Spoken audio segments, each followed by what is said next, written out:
Hello नमस्कार, एक बार फिर से स्वागत है आप सभी प्यारे दोस्तों का रिया क्लासेज के आपके अपने इस डिजिटल प्लेटफॉर्म के ऊपर।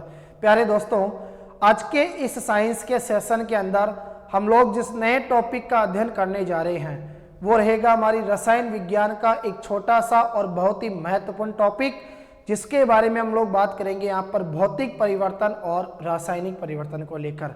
आपको मालूम है एलडीसी जैसी भर्ती जो परीक्षा है वो हमारे सामने यहाँ पर आ चुकी है और एलडीसी भर्ती परीक्षा को ध्यान में रखते हुए ये टॉपिक हमारे लिए बहुत इंपॉर्टेंट है, क्योंकि यहाँ से निश्चित रूप से प्रश्न हमें एग्जाम में देखने को मिलता है। बात करेंगे पशु परिचर भर्ती को लेकर भी, तो इन सब चीज़ों को ध्यान में रखते हुए हम लोग यहाँ पर साइंस को पूर्ण रूप से कवर करने वाले हैं।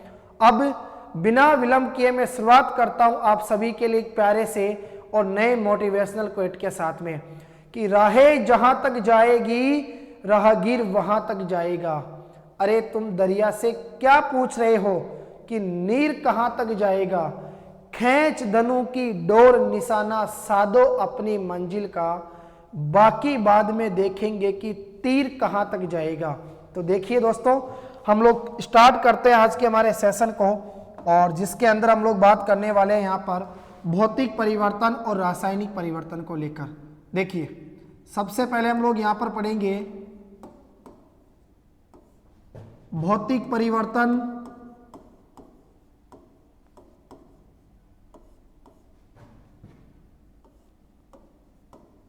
और एक हम लोग बात करेंगे यहां पर रासायनिक परिवर्तन को लेकर। ठीक है, ये हो गया हमारा रासायनिक परिवर्तन।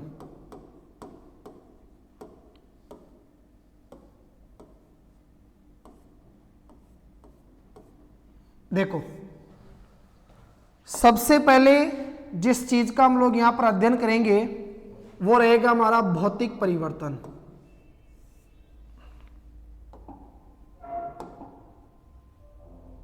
ठीक है, सबसे पहले बताओ हम लोग क्या पढ़ेंगे यहां पर भौतिक परिवर्तन।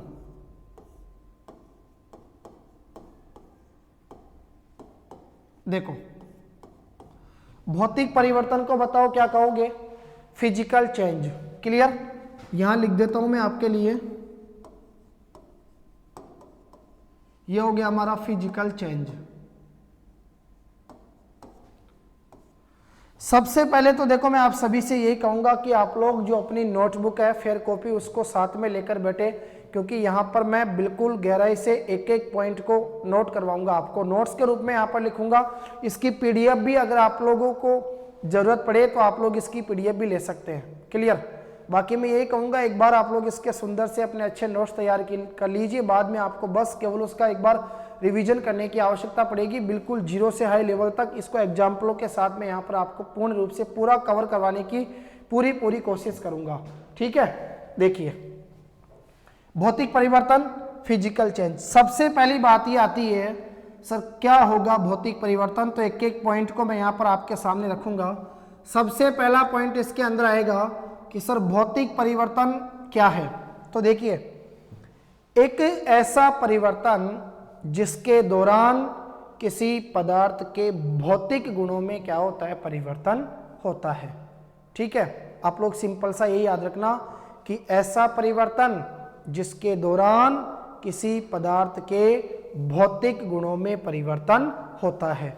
अब प्रश्न हमारे सामने ये बनता है कि सर आप लोग हमें एक बार ये बताइए कि भौतिक गुण कौन कौन से होते हैं किसी पदार्थ के। ठीक है, सब चीजों को हम लोग यहाँ पर लिखेंगे। तो सबसे पहला आपने क्या पढ़ा, सबसे पहला पॉइंट आपके सामने ये निकल के आया कि क्या नाम से पदार्थ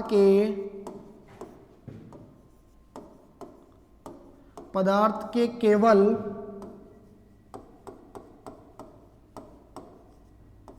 भौतिक गुणों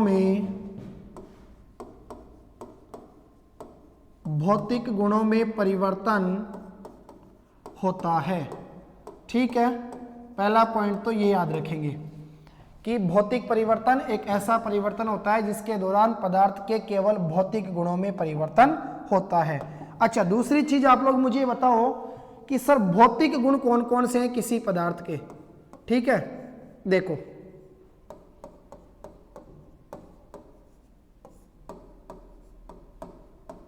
भौतिक गुण। तो भौतिक गुण के अंदर सबसे पहले हमारे सामने निकल के आएगा पदार्थ का आकार। ठीक है, बताओ, एक तो आपके सामने क्या आ गया, पदार्थ का आकार। क्लियर। उसके बाद देखो, पदार्थ के आकार के बाद में बताओ उसका क्या आ जाएगा, आमाप। अच्छा, मुझे बताओ आमाप का मतलब क्या होगा, तो मैं लिख देता हूं, आमाप का मतलब है अर्थात उसकी साइज। क्लियर। एक हो गया हमारे पास में, बताओ रंग, और एक आपके पास में क्या निकल के आ गया, आपने कहा सर अवस्था।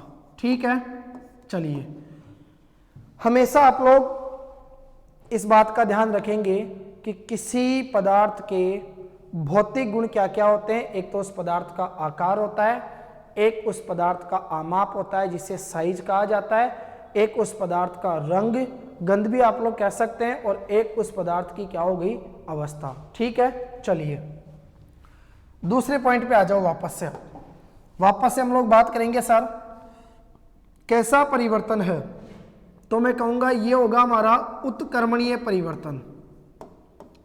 उत्कर्मणीय परिवर्तन। अच्छा, अब आपके मन में प्रश्न ये उठेगा, सर इसको उत्कर्मणीय परिवर्तन क्यों कहा, क्योंकि ये केवल एक दिशा में क्या होगा, सॉरी, क्योंकि ये दोनों दिशाओं में क्या होता है, संपन्न होता है। अब उसका मतलब क्या है, ध्यान से सुनिए। तो इसी से जुड़ी हुई एक और चीज आपको याद रखनी है कि ये किस प्रकार का परिवर्तन होगा, तो आप लोग याद रखना अस्थायी। बताओ कैसा परिवर्तन है, अस्थायी परिवर्तन है ये। ठीक है, अब मेन चीज हमारे सामने ये निकल के आती है कि सर इस परिवर्तन को यहां पर अस्थायी परिवर्तन का नाम क्यों दिया गया। इसका रीजन ये है कि इसको अस्थायी परिवर्तन इसलिए कहा गया कि हम क्या कर सकते हैं, भौतिक विधि के द्वारा पुनः उस पदार्थ की जो क्या नाम से प्रारंभिक अवस्था है उसको बताओ यहां पर क्या किया जा सकता है, प्राप्त किया जा सकता है। इस बात का आप लोग यहां पर विशेष रूप से ध्यान रखेंगे। ठीक है, सबसे पहले देखिए, मैंने आपसे कहा कि भौतिक परिवर्तन हम लोग यहां पर पढ़ रहे हैं जिसको फिजिकल चेंज के नाम से जाना जाता है। भौतिक परिवर्तन एक ऐसा परिवर्तन होता है जिसके दौरान पदार्थ के केवल भौतिक गुणों में क्या होता है, परिवर्तन होता है। सर पदार्थ के भौतिक गुण कौन कौन से होते हैं, तो पदार्थ का आकार होता है, पदार्थ का आमाप होता है जिसको साइज कहा जाता है, रंग और उसकी क्या होती है, अवस्था होती है। फिर हमने पढ़ा सर भौतिक परिवर्तन कैसा परिवर्तन है, उत्कर्मणीय परिवर्तन है। इसको उत्कर्मणीय परिवर्तन क्यों कहा, क्योंकि ये दोनों दिशाओं में क्या होगा, संपन्न होगा। अभी एग्जाम्पल के माध्यम से हम लोग उसको पूर्ण रूप से समझने का यहाँ पर प्रयास करेंगे। ठीक है, इसके बाद में बात आई से परिवर्तन कैसा है, अस्थायी परिवर्तन है। अच्छा, रीजन क्या है, इसको अस्थायी परिवर्तन क्यों कहा, इसको अस्थायी परिवर्तन हमने इसलिए कहा कि भौतिक विधि के द्वारा पुनः यानी जो पदार्थ की प्रारंभिक अवस्था है उसको यहां पर क्या किया जा सकता है, बताओ, प्राप्त किया जा सकता है। ठीक है, तो अगला पॉइंट आप लोग क्या याद रखेंगे कि भौतिक विधि, ठीक है, भौतिक विधि द्वारा पुनः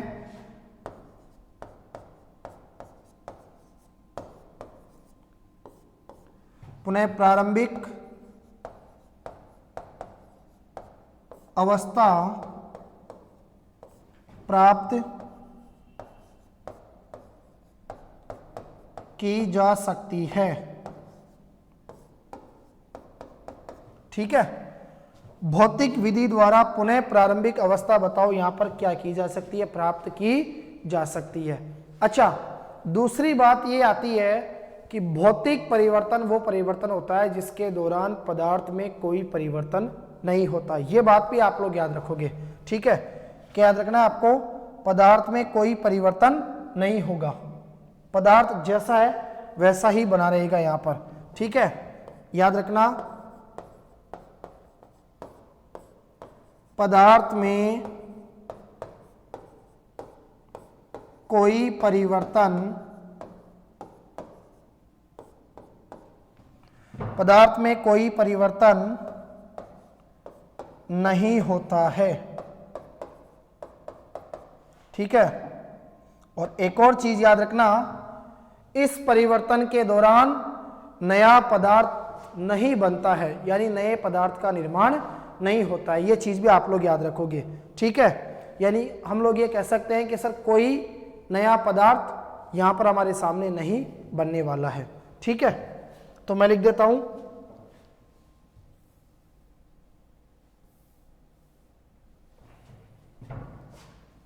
अगले पेज पे लिखता हूं। देखो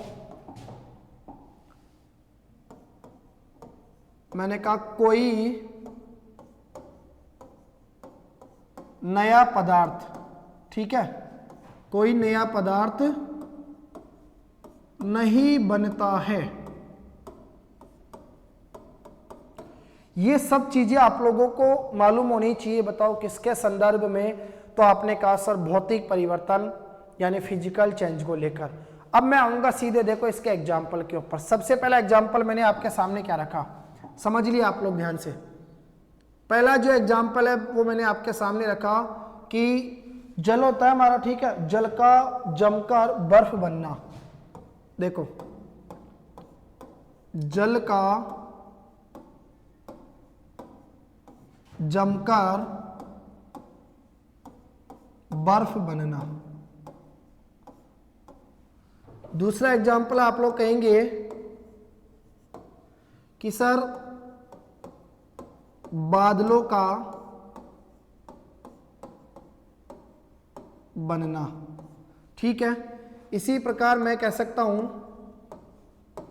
कि चीनी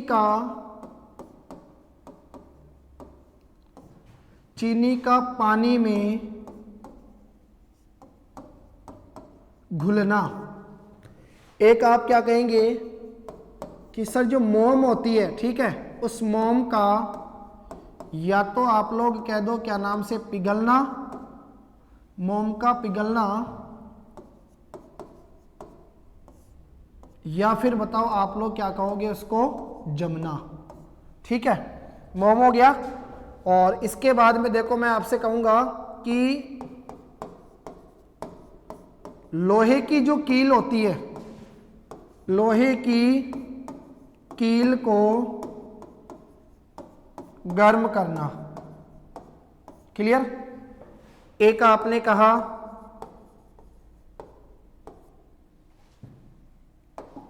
ऊर्ध्वपातन, ठीक है, एक हो गया हमारा ऊर्ध्वपातन, और एक हो गया देखो आपका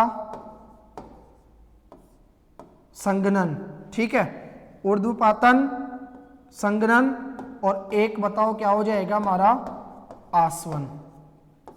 अच्छा पहले तो थोड़ा सा हम लोग इनके बारे में यहां पर बात करते हैं कि सर ऊर्ध्वपातन का मतलब क्या होगा। देखिए ऊर्ध्वपातन एक ऐसी स्थिति होती है, ऐसी प्रक्रिया होती है जिसके अंदर कोई पदार्थ, जैसे मान लीजिए आपके पास में कोई पदार्थ है और वो ठोस अवस्था में है, ठीक है, तो किसी पदार्थ की जो ठोस अवस्था होती है उसका परिवर्तन द्रव अवस्था में न होकर सीधे कौन सी अवस्था में हो जाता है, गैसीय अवस्था में हो जाता है। तो मैं कहूँगा कि एक ऐसी प्रक्रिया जिसके दौरान किसी ठोस पदार्थ का परिवर्तन द्रव अवस्था में न होकर सीधा गैसीय अवस्था में हो जाता है, उसे बताओ क्या कहा जाता है, ऊर्ध्वपातन के नाम से जाना जाता है।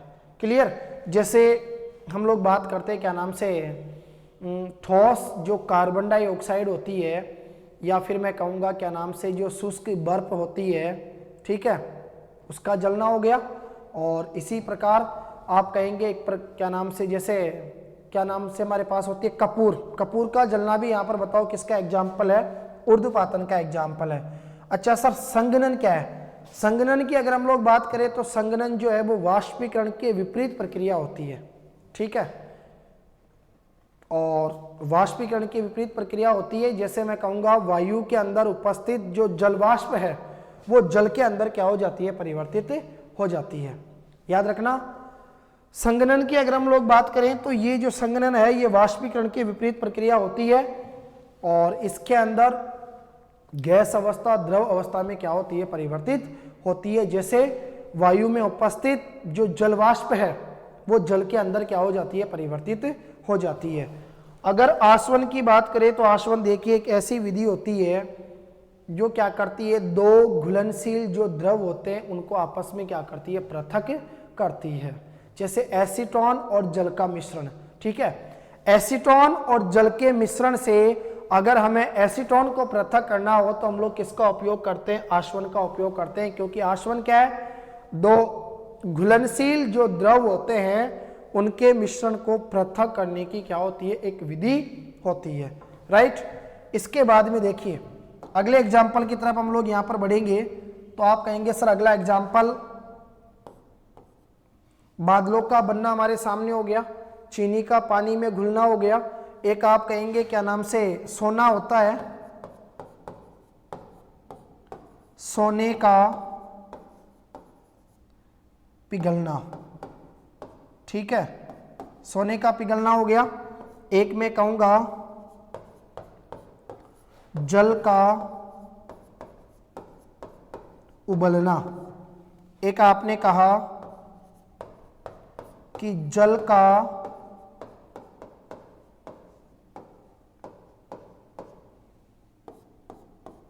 वाष्पीकरण, ठीक है। एक हो गया हमारे पास में जल का वाष्पीकरण। देखो लोहे की कील को गर्म करना, ठीक है, आपके पास में आ गया। और इसी प्रकार एक आप लोग ये कह सकते हैं कि कांच का टूटना, ठीक है, कांच का टूटना भी हो गया, बादलों का बनना हो गया, स्प्रिंग को खींचना आप लोग कह सकते हैं, दही से मक्खन निकालना। देखो कुछ एग्जाम्पल हो रहे हैं, जैसे आपने कहा दही से मक्खन निकालना, ठीक है, दही से मक्खन निकालना हो गया। एक हो गया हमारे पास में कांच का टूटना, बताओ एक क्या हो गया आपका, कांच का टूटना। एक आप लोग ये कह सकते हैं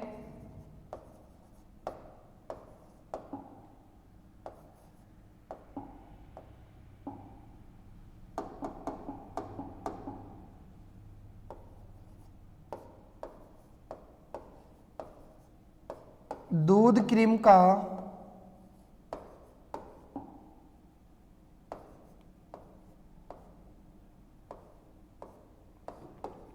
अलग होना। क्लियर। इस प्रकार चीनी का पानी में घुलना हो गया, पानी का जमकर बर्फ बनना हो गया, दूध क्रीम का अलग हो गया, दही से मक्खन, स्प्रिंग को खींचना भी आप लोग यहां पर लिख सकते हैं, ठीक है। यहां लिख देता हूं मैं,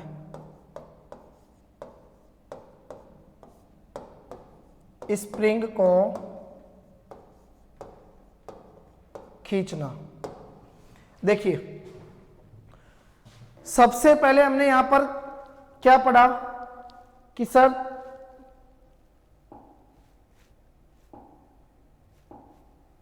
भौतिक परिवर्तन क्या होगा। 4 से 5 पॉइंट है जो आपको यहां पर भौतिक परिवर्तन के संदर्भ में याद रखने हैं। बताइए पहला पॉइंट क्या है कि पदार्थ के केवल जो भौतिक गुण होते हैं उनमें क्या होता है, बताओ, परिवर्तन होता है। सर पदार्थ के भौतिक गुण कौन कौन से होते हैं, तो आप कहेंगे पदार्थ का आकार, पदार्थ का आमाप जिसको साइज कहा जाता है, पदार्थ का रंग, गंध, और एक क्या हो गया उसकी अवस्था, ठीक है। फिर हमने पढ़ा सर भौतिक परिवर्तन उत्क्रमणीय परिवर्तन होता है, भौतिक परिवर्तन एक अस्थायी परिवर्तन है, और भौतिक परिवर्तन के दौरान हम लोग भौतिक विधि के द्वारा पुनः प्रारंभिक अवस्था को क्या कर सकते हैं, प्राप्त कर सकते हैं, ठीक है। पदार्थ में कोई भी परिवर्तन यहाँ पर नहीं होता है। अगर पदार्थ में किसी भी प्रकार का कोई भी परिवर्तन नहीं होता है तो इसका मतलब कोई नया पदार्थ यहाँ पर नहीं बनता है। क्लियर। इसके बाद में देखो आगे फिर बात आती है एग्जाम्पलों की। अब जैसे आपने पढ़ा जल का जमकर बर्फ बनना। अब आपको पता है भौतिक विधि के द्वारा हम लोग क्या कर सकते हैं, बर्फ को पिघलाकर वापस उसको जल के अंदर क्या कर सकते हैं, परिवर्तित कर सकते हैं। इसका एक ऐसा परिवर्तन होता है, अस्थायी परिवर्तन होता है, राइट। आगे देखो बादलों का बनना हो गया, चीनी को आपने पानी में घोला तो भौतिक विधि के द्वारा वापस हम लोग क्या कर सकते हैं, उससे चीनी को अलग कर सकते हैं, ठीक है। इसी प्रकार मोम का पिघलना या जमना हो गया, लोहे की कील का गर्म होना, ऊर्ध्वपातन, संघनन, आश्वन, ये सब किसके एग्जाम्पल है, तो आप कहेंगे सर भौतिक परिवर्तन के एग्जाम्पल है। स्प्रिंग को खींचना, आपको मालूम है स्प्रिंग को हम लोग खींचेंगे तो स्प्रिंग की जो लेंथ है उसमें वृद्धि होगी और जैसे ही उसको छोड़ेंगे तो वापस वो अपनी पुनः प्रारंभिक अवस्था को क्या कर लेगी, यहाँ पर प्राप्त कर लेगी, राइट। इसके बाद में बात आती है सोने का पिघलना, दही से मक्खन निकालना, या मैं कह सकता हूं यहाँ पर क्या नाम से दूध जो क्रीम है उसका अलग होना, ठीक है। जल का वाष्पीकरण होना, जल का उबलना, कांच का टूटना, सबके सब बताओ यहाँ पर हमारे सामने किसके एग्जाम्पल है, तो आप लोग कहेंगे सर भौतिक परिवर्तन के एग्जाम्पल, ठीक है दोस्तों। आगे अब हम लोग आते हैं सीधा रासायनिक परिवर्तन के ऊपर, जिसके अंदर हम लोग बात करेंगे किसको लेकर, केमिकल चेंज को लेकर। तो अगला पॉइंट है हमारा दूसरा कौन सा बताओ, आपने कहा सर रासायनिक परिवर्तन। देखिए रासायनिक परिवर्तन की हम लोग यहां पर बात करेंगे। रासायनिक परिवर्तन को मैं कहूंगा केमिकल चेंज। देखिए सबसे पहला पॉइंट क्या है रासायनिक परिवर्तन के दौरान, रासायनिक परिवर्तन के दौरान पहला पॉइंट आप लोग याद रखना कि सर पदार्थ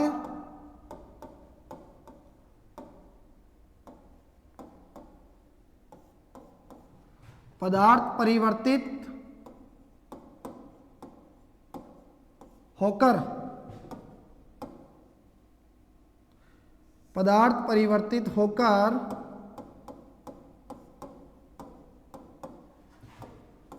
अलग पदार्थ में बदल जाता है, ठीक है। देखिए पहला पॉइंट आप सबको मालूम होना चाहिए यहां पर रासायनिक परिवर्तन को लेकर।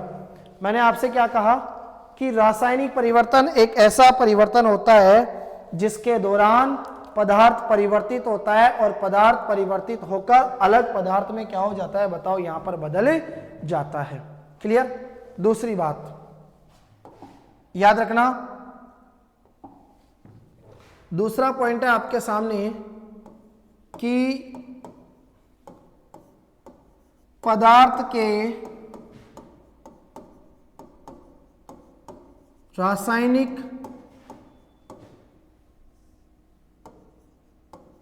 संगठन, पदार्थ के रासायनिक संगठन अर्थात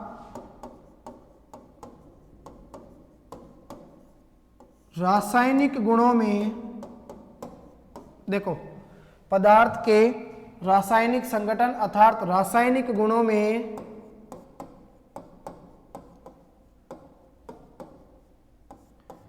परिवर्तन होता है। देखिए ये पॉइंट आपको है ना भौतिक परिवर्तन के अंदर भी याद रखना है। मैं आपको लिखवा देता हूं एक बार वापस से, इस चीज का आप लोग विशेष रूप से ध्यान रखना। क्या चीज याद रखोगे कि हम लोग जिसकी यहां पर बात कर रहे हैं भौतिक परिवर्तन की, ठीक है, याद रखना आप लोग भौतिक परिवर्तन के दौरान क्या होता है, पदार्थ के रासायनिक संगठन अर्थात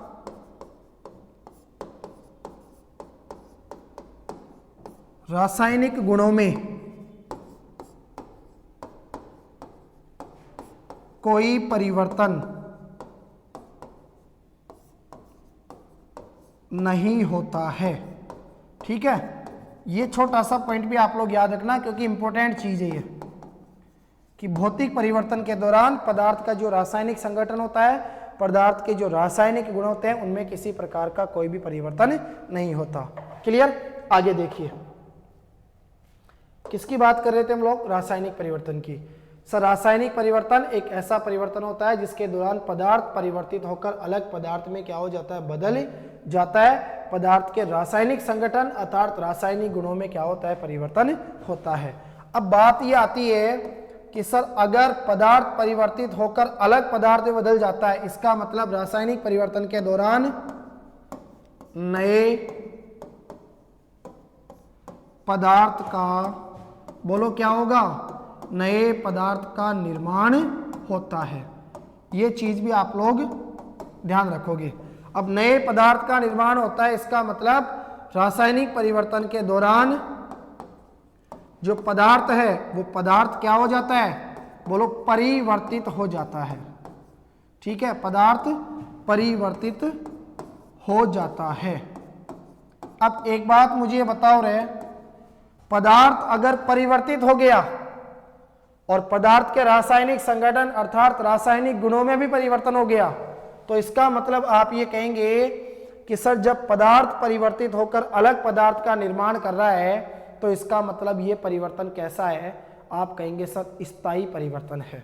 ठीक है, ये हमारा कैसा परिवर्तन है, स्थायी परिवर्तन है। और स्थायी परिवर्तन मुझे बताओ क्यों कहा गया इसको, तो स्थायी परिवर्तन हमने इसलिए कहा क्योंकि इस परिवर्तन के दौरान भौतिक विधि के द्वारा पुनः जो प्रारंभिक अवस्था होती है उसको प्राप्त यहां पर नहीं किया जा सकता है। ठीक है, तो आप लोग याद रखोगे कि इस परिवर्तन के दौरान, ठीक है, भौतिक विधि द्वारा पदार्थ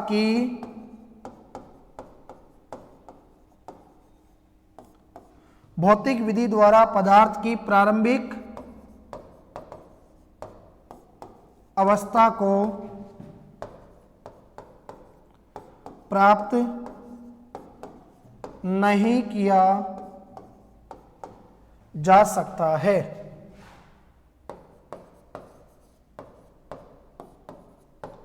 ठीक है, दूसरी बात आती है कि सर ये रासायनिक परिवर्तन कैसा परिवर्तन है, तो आप कहेंगे अनुत्क्रमणीय।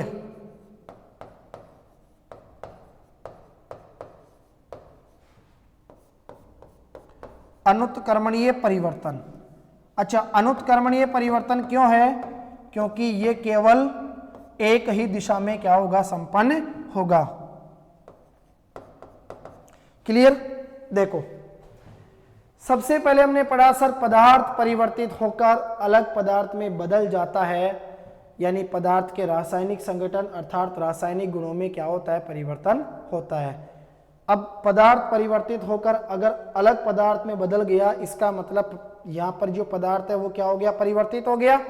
तो पदार्थ के परिवर्तित होने से नए पदार्थ का यहाँ पर क्या हो जाता है, निर्माण हो जाता है। और भौतिक विधि के द्वारा पदार्थ की प्रारंभिक अवस्था को प्राप्त नहीं किया जा सकता, इस कारण इसको क्या कहा जाता है, अस्थायी परिवर्तन के नाम से भी जाना जाता है। ठीक है, और बात आती है अनुत्क्रमणीय परिवर्तन है, क्योंकि केवल एक ही दिशा में ये संपन्न होने वाला क्या होता है, एक परिवर्तन होता है। ठीक है, अब आगे हम लोग बात करते हैं यहाँ पर इसके एग्जाम्पल को लेकर। तो देखिए, जैसे आपने कहा कि सर लकड़ी और मैं कहूंगा आपसे लकड़ी और जैसे आपने कहा पत्तियां, लकड़ी और पत्तियों का जलना, ये एक ऐसा परिवर्तन है जिसके दौरान हम लोग यहाँ पर भौतिक विधि के द्वारा पुनः यानी वापस उस पदार्थ की जो मूल अवस्था होती है, उस पदार्थ की जो प्रारंभिक अवस्था होती है, उसको यहाँ पर प्राप्त नहीं कर सकते, क्योंकि लकड़ी को अगर हमने जला दिया तो उसकी राख बन जाएगी, राख से वापस लकड़ी को क्या नहीं किया जा सकता, प्राप्त नहीं किया जा सकता। ठीक है, लकड़ी और पत्तियों का जलना। एक आपने कहा जैसे हो गया आपके पास में फलों को, मैंने कहा फलों का पकना, फल जो पकते हैं, फलों का पकना भी याद रखना किसका एग्जाम्पल है, रासायनिक परिवर्तन का। एक जैसे आपने कहा फल को काटना, फल को काटना यानी मैं बात करूंगा यहाँ पर किसको लेकर, सेब को लेकर। जब सेब को काटा जाता है तो कुछ समय पश्चात सेब का जो रंग है वो कैसा हो जाता है, बताओ, भूरा हो जाता है। ठीक है, आ जाओ आगे। फिर आपने कहा सर क्या नाम से, मैं जैसे आपसे कहूंगा कि पादपों में प्रकाश संश्लेषण की क्रिया। ठीक है, पादपों में प्रकाश संश्लेषण पादपों में प्रकाश संश्लेषण की क्रिया का होना, यह भी किसका एग्जाम्पल है? रासायनिक परिवर्तन का। इसी प्रकार मैं कहूंगा कि CO2 और H2O यानी कार्बन डाइऑक्साइड और जल से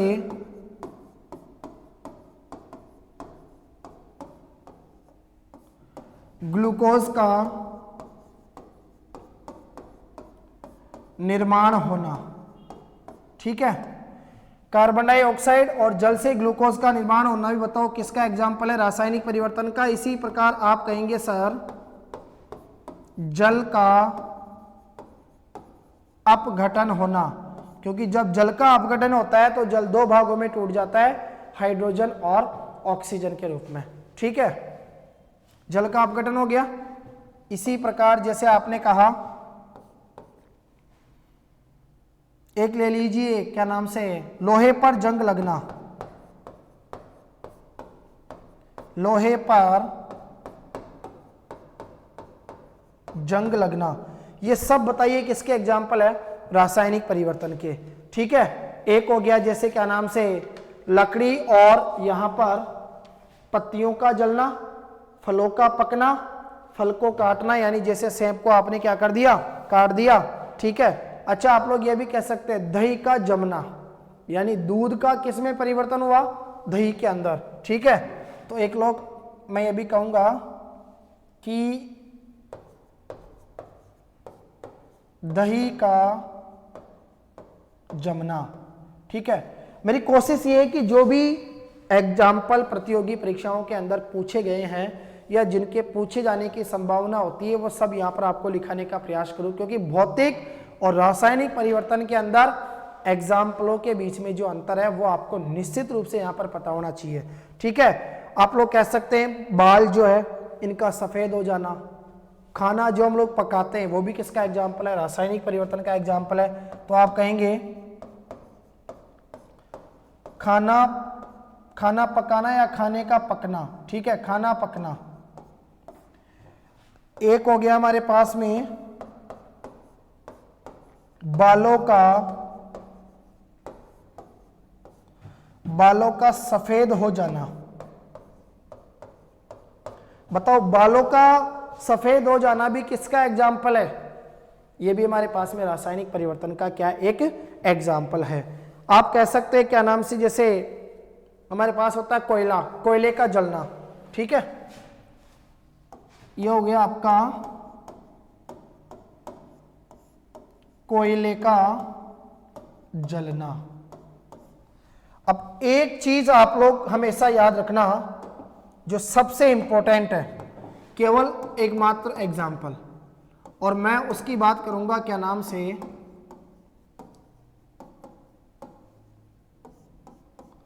मोमबत्ती का जलना।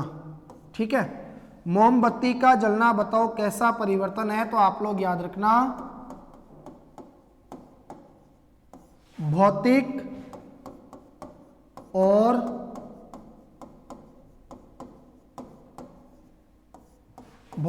और रासायनिक परिवर्तन। ठीक है, मोमबत्ती के जलने की अगर हम लोग बात करें तो ये कैसे, क्योंकि मोम जब जलती है तो रासायनिक परिवर्तन होता है, और जब जलकर वो जम जाती है तो वो कैसा परिवर्तन होता है? भौतिक परिवर्तन होता है। तो हमेशा आप लोग याद रखना मोमबत्ती का जलना कैसा एग्जाम्पल है? भौतिक और रासायनिक दोनों प्रकार का क्या होता है? ये एग्जाम्पल होता है। ठीक है दोस्तों, आज की साइंस की जो हमारी पहली क्लास हुई उसके अंदर हमने रसायन विज्ञान का एक इम्पोर्टेंट टॉपिक यहाँ पर हमने कवर किया, जिसके अंदर बात की भौतिक और रासायनिक परिवर्तन को लेकर। ठीक है, अगर इससे संबंधित किसी भी प्रकार के प्रश्न में आपके को कोई डाउट हो तो आप लोग मुझे कमेंट बॉक्स के माध्यम से ज़रूर बताएं। अगली जो हमारी क्लास होगी उसके अंदर मैं यहाँ पर इस टॉपिक से संबंधित जो ऑब्जेक्टिव टाइप के प्रश्न बढ़ सकते हैं उन सब के बारे में हम लोग यहाँ पर चर्चा करने की प्रयास करेंगे। उसके बाद में हम लोग यहाँ पर पढ़ेंगे सीधा रासायनिक अभिक्रिया यानी केमिकल रिएक्शन। तब तक आप सभी प्यारे दोस्तों को जय हिंद, जय भारत।